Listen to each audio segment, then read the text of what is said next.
So hey there. Hey, so it's a great Friday here in a beautiful gray Connecticut.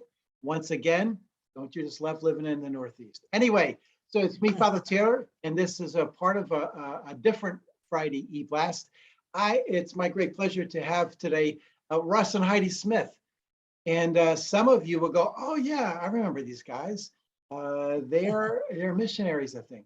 That's right. So Heidi and Russ are missionaries from the Episcopal Church, which is almost like an oxymoron, but we won't get into that. But anyway, so they're missionaries in Chile, and they're currently in the States right now. And so it's great to be able just to have you today, Russ and Heidi. How are you guys doing? Thank you. Pretty much we're doing fine. Well, the truth of it is like you're recovering from COVID. So Yeah. so how's your recovery going so far?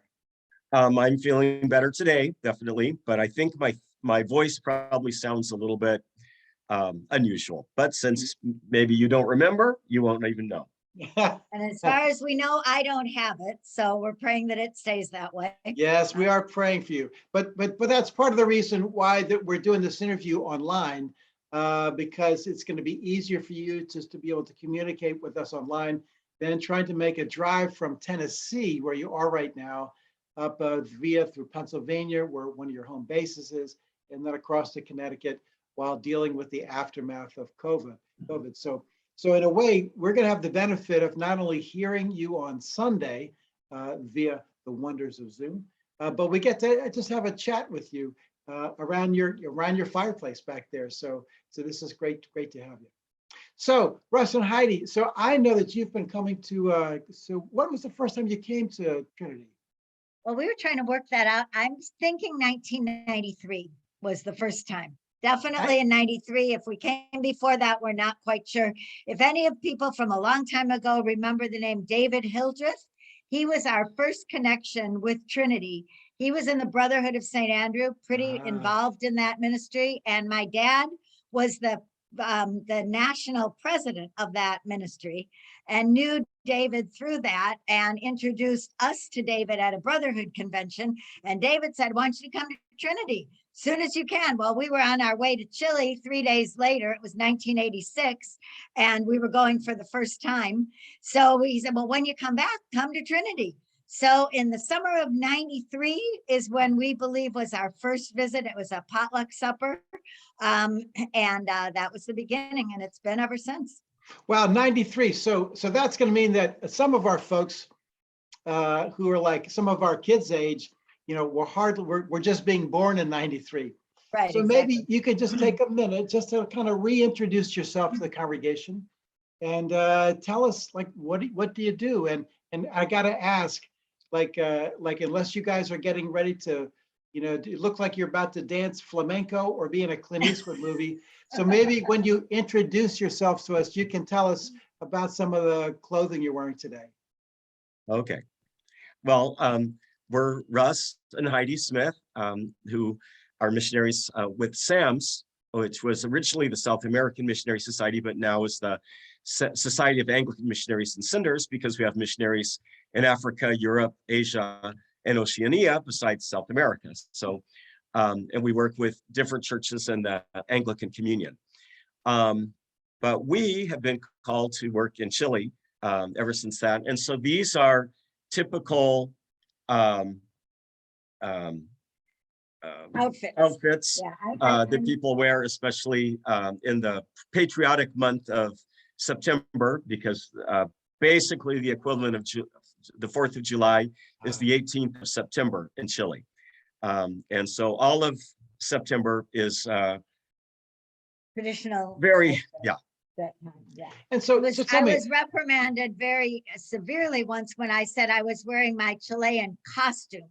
And I put that on Facebook, and I was told by my dear friends in Chile that I should never say that again, and that I should remove it from Facebook forever and change it to traditional Chilean outfit. Okay, so that is all what right. It is.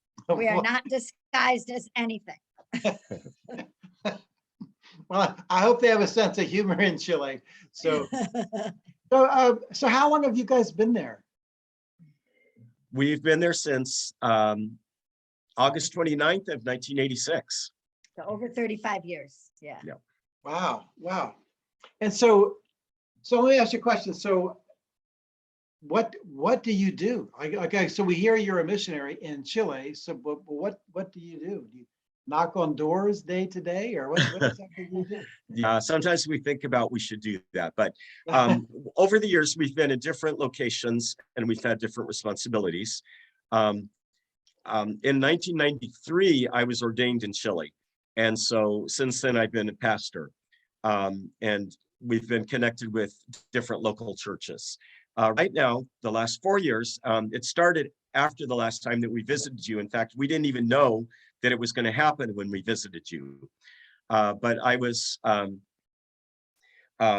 assigned to a church in a part of Temuco. Temuco is the city where we live. It's the capital of our region called Araucanía. And this church was in a place called Labranza. And it's a little church that has sort of like a rural church feel, which I know that doesn't mean anything to you. You'd have to come and experience it yourself. But just it's opposed to an urban feeling church. Though it's in an area that's grown from a few hundred people to tens of thousands of people. So really it's an urban area now. But the church hasn't grown. It's actually shrunk. And so they sent us there to try to hopefully turn things around. Well, we had plans for that, and then the COVID happened, but whatever. Yeah. So that's one thing that I do. I also teach in the World Bible Institute, which we think is very strategic for the advance of our diocese, which now, by the way, the last time we came to you, we worked in the Diocese of Chile. But after we were there, after we visited you, our Diocese of Chile multiplied into 4 dioceses, and we became a province of the Anglican Communion. Mm. So we are now in the Diocese of Araucanía. And it's like the original area where the Anglican Church went to work.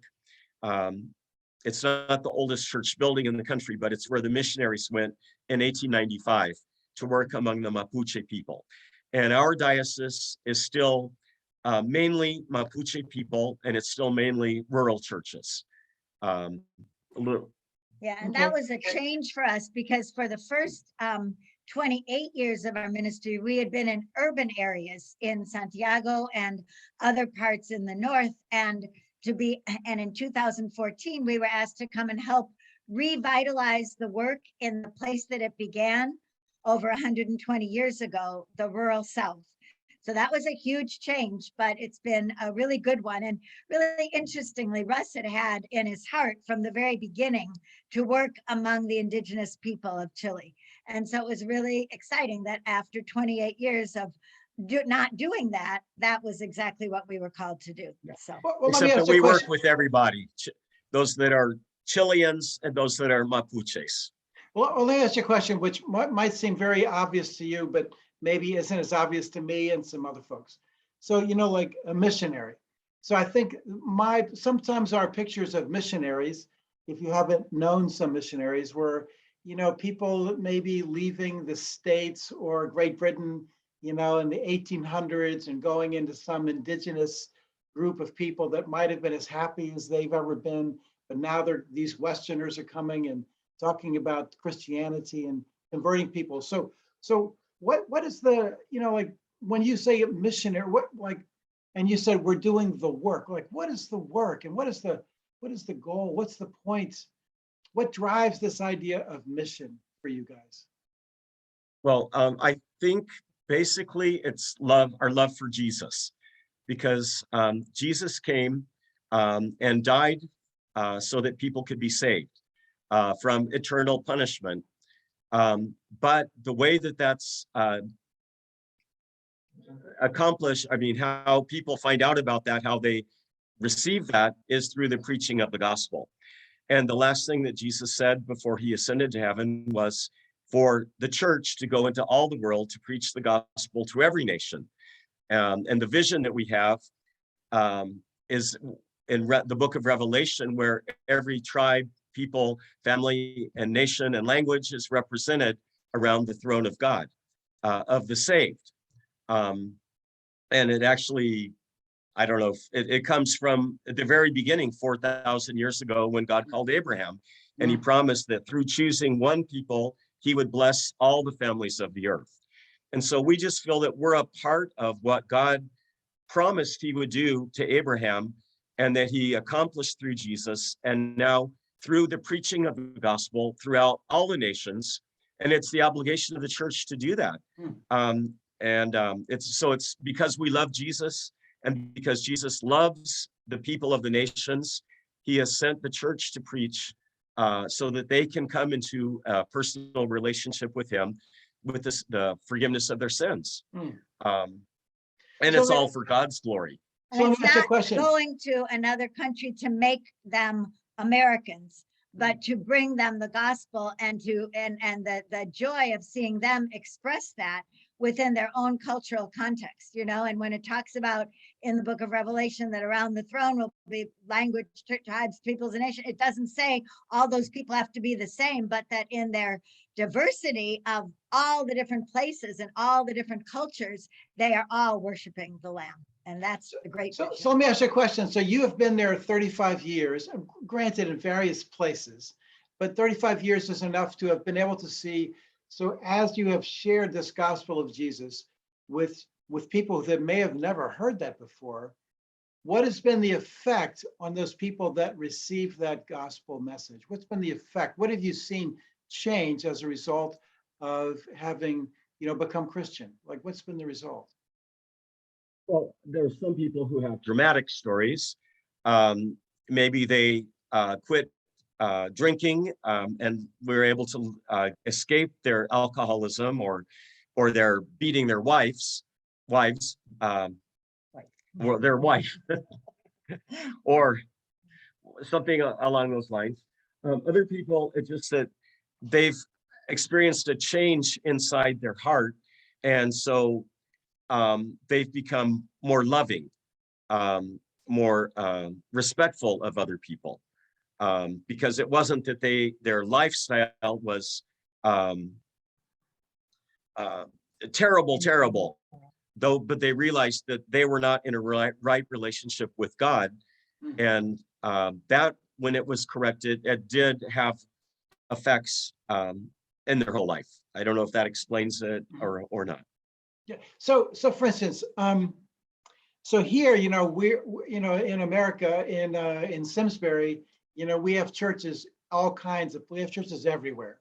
There's actually 2 churches in Tarrytown alone, which has, it's 1 square mile.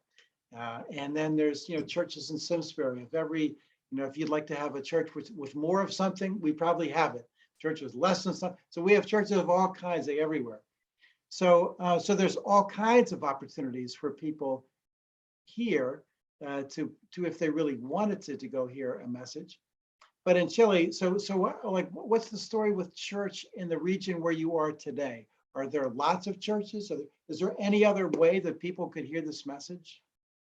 Well, in Chile, yes. And that was one of the strange things when I felt God was calling me to go to Chile, because at that point, Chile was considered the 7th most evangelized country in the world.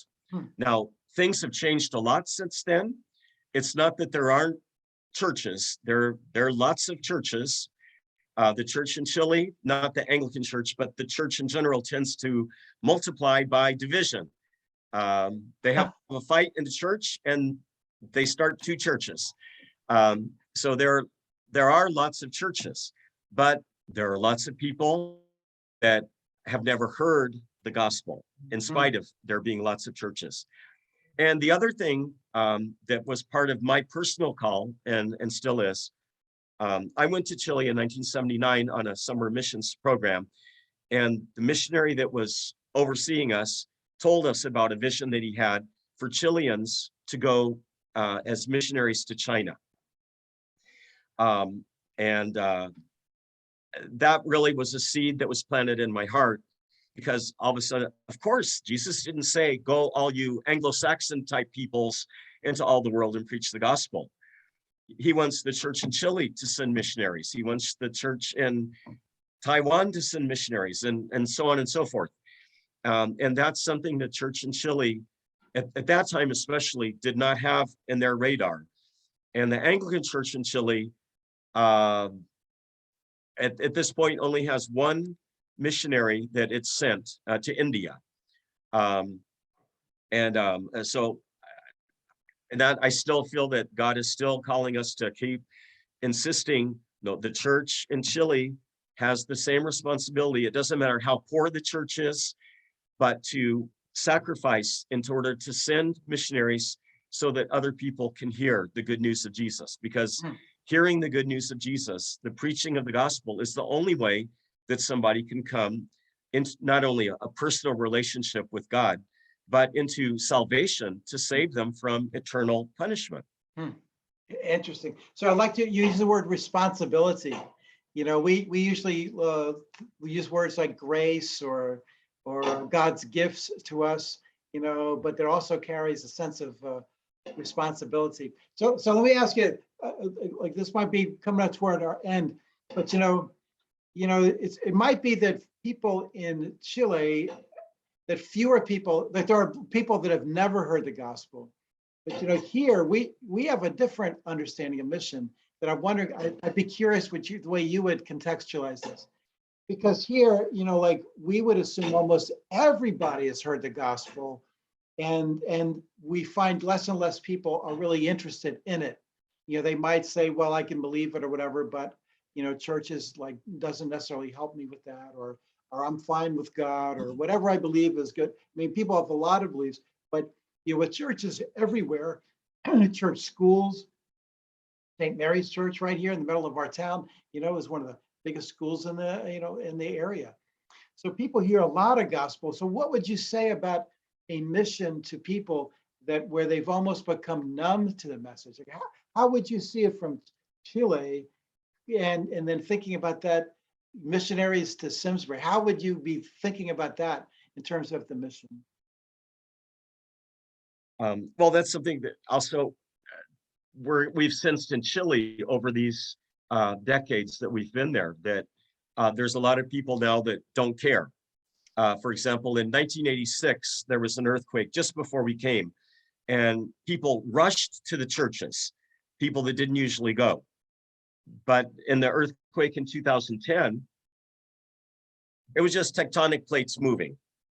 And the government should have warned the people about the tsunami, you know, and so there was a totally different outlook on it. So we do experience that in Chile also. There's a move towards secularism, and people don't care that much. But we know that there's still people that have never heard, and there are the Lord is sending people to Chile.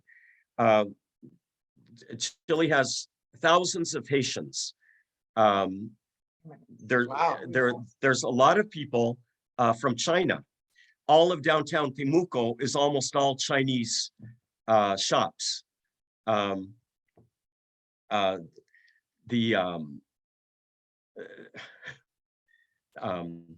then there's a lot of Peruvians and Bolivians and Venezuelans. There's a huge amount of people from Venezuela. Not that all of these necessarily haven't heard about Jesus, but they're coming to a country that's doing well, basically, and these people aren't. So how can we motivate the church in Chile to open their hands and reach out and preach the gospel to the Venezuelans, the Haitians, overcome maybe prejudices? Chileans used to think we don't have prejudices, but now it's come out, well, actually, they do. Interesting. Interesting. So here's a question for you, which people may be wondering about. So, you know, as a rector, as a pastor, you know, I have a salary, and we're coming up on a weekend where we're doing a workshop of, you know, like of our budget, and we have people that give regularly to church, and from that, you know, we pay a staff. How are missionaries? How are you guys funded? I mean, do you guys get paid by the church in Chile? Are you guys? Did you guys? You know, your your mom, found digging in the backyard, found an oil well, somewhere back in Nice. Texas or something. Or, I mean, how do you guys pay for this work? Well, we're only able to be in Chile because people in the United States believe in what God is doing in Chile and want to be a part of that through us. And so commit to support us, individuals as well as churches. And we wouldn't be able to be doing what we were doing if those people were not faithful to what God was calling them to do. And we believe that you guys are part of that, that you are our partners in the gospel. That's why we so desire to come, and we're so sorry that we can't be there in person at this time, to say thank you and to share with you what God is doing, because we're in it together, And I think Philippians 1 verse 3 is a verse that we often share, and it says, I thank my God for your partnership in the gospel from the first day until now. And when you think of us meeting David Hildreth, who's now in glory, but back in 1986, and our first day in Chile was, about 2 weeks after we met him. And, when we came back, we visited, at his invitation, Trinity for the first time. And so you really all, to one degree or another, have been our partners in the gospel. And that just, brings great joy to our hearts. We always have with us our prayer card, which changes over the years as our kids grow up. And you'll get the new one. It's there. Actually, you're going to see it before we do, because it's just hot off the presses and being sent to Tara, who was receiving them and bringing them on Sunday. So you'll be able to have that new updated card. And we always ask people to put it on their refrigerator, not just because that's the only place you could put it, but so that you'll see it and remember to pray for us. And we'll never forget the story of a lady years ago who said, I'm going to do that. I'm going to hang it on my refrigerator. And every time I open the refrigerator to get a glass of milk for my children, I will see your picture and I will pray for you. And while that's the ongoing, faithful kind of prayer support that we need.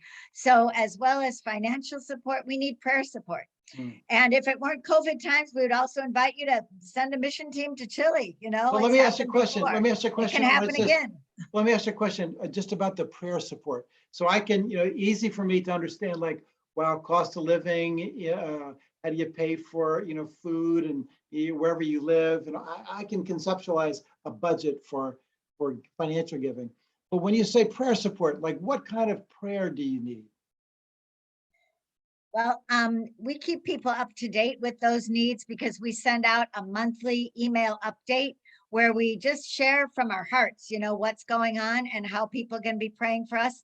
And it's really exciting because people will, get that and read it. And, then they'll write and say, I'm praying for so-and-so. How are they doing? And it's just a way that we can be connected, and in this day and age, with the internet and this instantaneous communication, we can do that. And, if there's a really big thing like Pedro, our new son-in-law, his mother fell off her roof 3 months ago from 14 feet and was unconscious and not even breathing for several minutes, but she started breathing again, and God did heal her. But we sent out an immediate an emergency update and said, please pray for Sophia. And people wrote, we must have had 20 or 30 responses to that saying, hey, we're praying for Sophia. How's she doing? So we love it that we can be connected in that way, and that we can pray for you all as well. We have people write and say, would you pray for this? And we have a Zoom group prayer meeting that takes place every night in Chile, in which we pray for all kinds of things all over the world. So wow. We love it that we can be connected in that way. All right, so here's what we're going to do is you're going to send me all of your contact information, and we're going to publish that in this link. So there'll be a video, but it'll be written in a link so that people can refer to that from time to time. So one, that'll have your contact information, and if they want to be on a prayer list, they can probably link up to a page. You guys must have a page of some sort, so they can link up and see what's going on. And it also gives the opportunity to know exactly how to send money, like, because you say we're partners. And so I'd like to say we're also investors. We're all investing in the gospel because that's the source of life. Is hearing this word about God's love for us in Jesus is the difference between like light and dark, life and death. And so, of course we want to be investing in that. So we're going to put a link for everybody who's interested, just right there. So you can, who knows, maybe if you know a little Spanish, you can show up to the Zoom prayer meeting in Chile. Yeah. Sure. That'd be pretty Yeah. cool, you know? Mhm. So we'll link all that together so that we can continue to be partners and just be sharing with each other and be involved in this. So it's in a way, it's Right. almost like you are the Trinity Tariful people who are now taking the gospel to Chile, places we may have never been, but we share in that same mission together. And so great. So I know that you guys are also going to be sharing the message for Sunday. At least part of it is going to be in a. I'm doing this because this is like our little Zoom block. You're going to come back and share some of that with us, and so we look forward to hearing from you more. So hey guys, thanks so much. And here you are. You're still dealing with like post-COVID, symptoms, but thank you so much for being with us today and allowing us to catch up. This is really the first time I've really met you guys. Since I'm the newest guy on the block since 2018. So it's just really great to meet you guys and to be able to share this across all of our platform here at Trinity Tariful. So we look forward to seeing you guys on Sunday. Awesome. Thanks so Thank you. much.